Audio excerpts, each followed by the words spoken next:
the events in Youghal yesterday at the Ironman and the half Ironman event, those desperately sad events, those two men who've lost their lives and two families. I, like everyone, would have seen the images at the start of the swim at this stage, and as someone who's done a few triathlons and never a full Ironman, I did a half Ironman once, I was surprised it went ahead, the swim portion of it. And swims do get called off reluctantly, but they do. And the day before, there was a triathlon around Bag and Bun, Try the Hook, and they called off the swim because they thought it was too dangerous for people to be in the water. There was a swim in the Kilkenny triathlon called off a few weeks ago.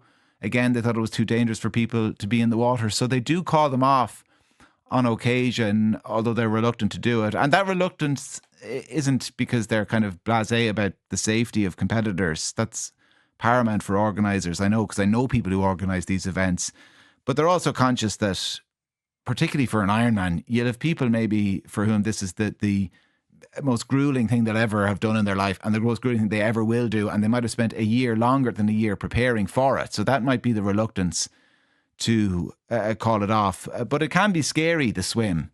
And I was talking about it to somebody a little bit earlier, and I remembered doing one triathlon in the west of Ireland a few years ago, and one year doing it, and it was like crystal clear waters. It was like swimming in a lake. It was in the sea. And the year after, it was bordering on dangerous. There was big waves.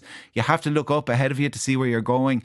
A wave would hit you in the face. You take a gulp of water. The body tries to retch because there's so much salt water gone into your system. You're trying to swim, you're retching at the same time. You get to these buoys that you've got to do maybe a 90-degree turnaround. You've got everybody reaching the first buoy generally at the same time because the course hasn't thinned out. You're getting pushed underwater. I do remember myself and my sister did it, and I remember both of us would be decent swimmers. And I remember afterwards, both of us making the point that it was the first time I appreciated how somebody who's a good swimmer could still drown in the right situation, or maybe the wrong situation is the way to describe it. But then listen, I understand because I know people who do these all the time that they're meant to be a challenge and they're meant to be difficult, and that's why people do them. I do think it was the right call from the organisers to finish the event.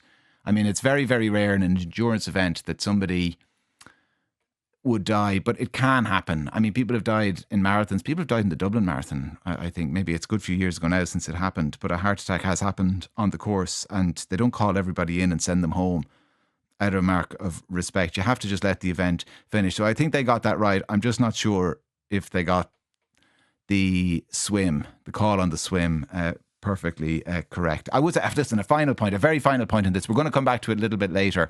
It's a great sport, and there are great clubs with kind of great camaraderie and everything up and down this country who hold great events. And I'm conscious some people maybe might have harboured an ambition to do a triathlon and might be put off by the events yesterday. Don't let yourself necessarily abandon that ambition, is what I would say. It is a great pastime to do, and very good for you.